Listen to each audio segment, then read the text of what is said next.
All right, welcome back. Neelkant Mishra is our guest editor of the day, and now we're going to talk about one sector that has had it good over the last many weeks and months, the revival in the real estate sector. Irfan Razak, the chairman and managing director at the Prestige Group, joins in. We also have Mohit Malhotra, the managing director and CEO at Godrej Properties. Gentlemen, you've joined us on a great day. We have a guest editor, Neelkant Mishra, joining in as well. Neelkant, over to you. Thank you, Sonia, and pleasure to be talking to you. So one of the factors that dragged India's growth down in the past decade was a weak real estate sector. In fact, our estimate is that on an annual basis between FY12 and 20, GDP growth declined by 1% a year because the real estate sector was going through a down cycle. So there have been in the last 1.5 years, I think, very positive signs of improvement in the real estate cycle. So maybe I can start with Irfan. Sir, do you think that we are out of the blues, and do we see a sustained revival from here, or do you see headwinds on the horizon? Morning, Neelkant. Morning, Mohit. Yes, we've had a good ride. Last 1.5 years, 2 years have been good. Though initially when COVID lockdowns did happen, we were a little bit worried, but it turned out to be the other way. People started buying homes, investing in real estate, and all sectors of real estate have done well. Though hospitality was the last to revive, even that has started reviving in a big time. And there's a lot of spend happening in the hospitality sector also. Now, housing sales have been on the peak. They have been sustaining, and people are still committing. People are still buying, and it's a function of probably the location, the pricing, and we have to have the eye on not allowing the prices to go up too fast, too high. At the same time, we have to see that the bottom line is protected because commodity prices have gone up. So that's been a constant endeavor. I think if we are able to get this act right, I see that there is a lot more to be done. And of course, there's some other factors that have helped this happen is the RERA itself, and also a lot of consolidation that's happening in the market. And it's the companies that have delivered in the past or have been delivering consistently. Those companies have benefited from this. There's a lot more confidence amongst the customers. And that is what we need to look out for, and that is what we need to work for continually, and we just can't afford to relax. So we have to of course, we've got a big growth, and that growth we need to sustain and see that from there we also take it up slowly. But I think it's possible. I think there will be a little bit of headwinds because interest rates have gone up in the last couple of months by 0.9%, and we don't know, we can't see the future if there's anything further that will happen, but I don't think it will dampen the spirits. People are committing because they know the time is now and it's the right time for them to commit.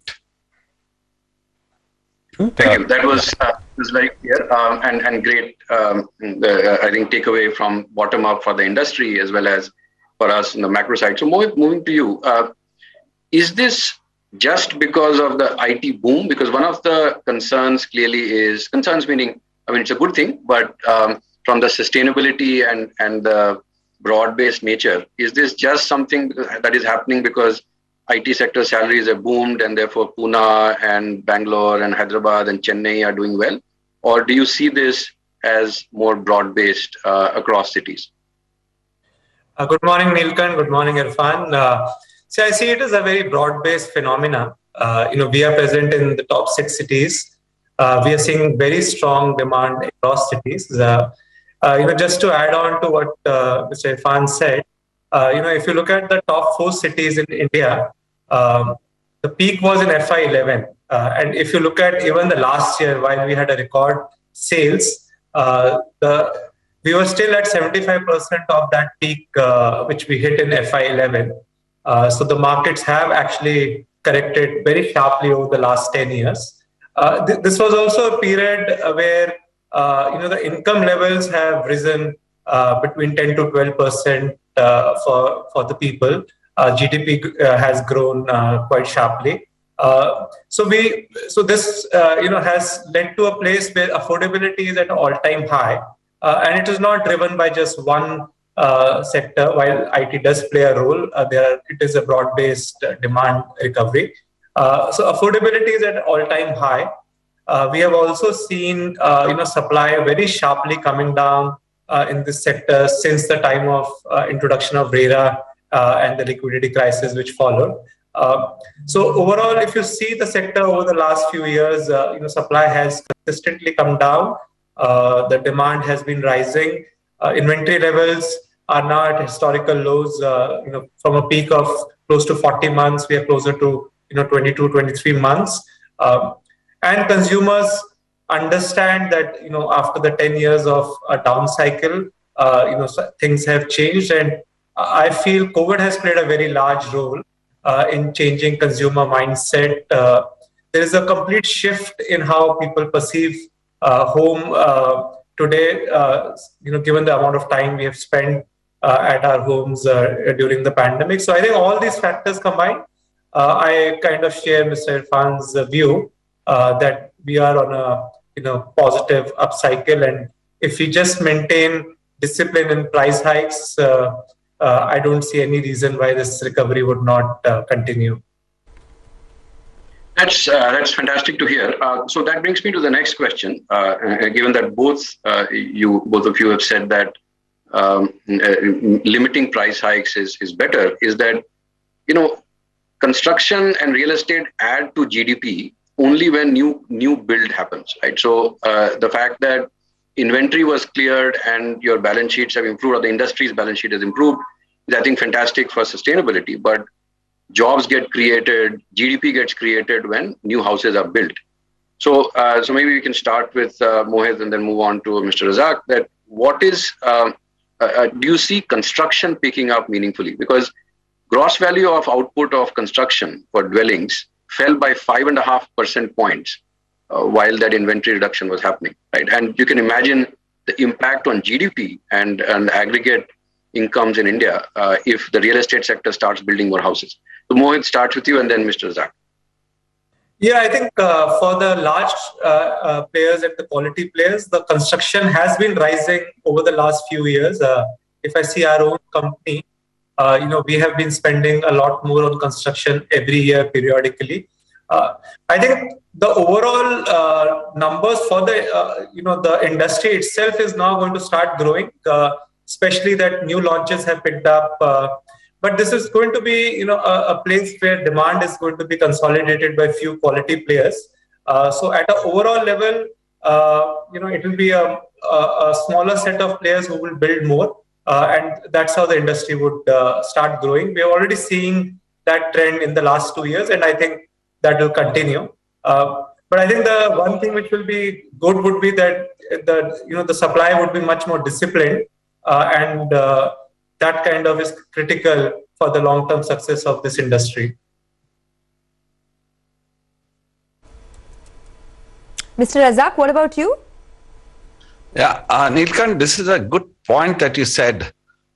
If in case we need to continue building and doing it fast, there also has to be a faster process of approvals.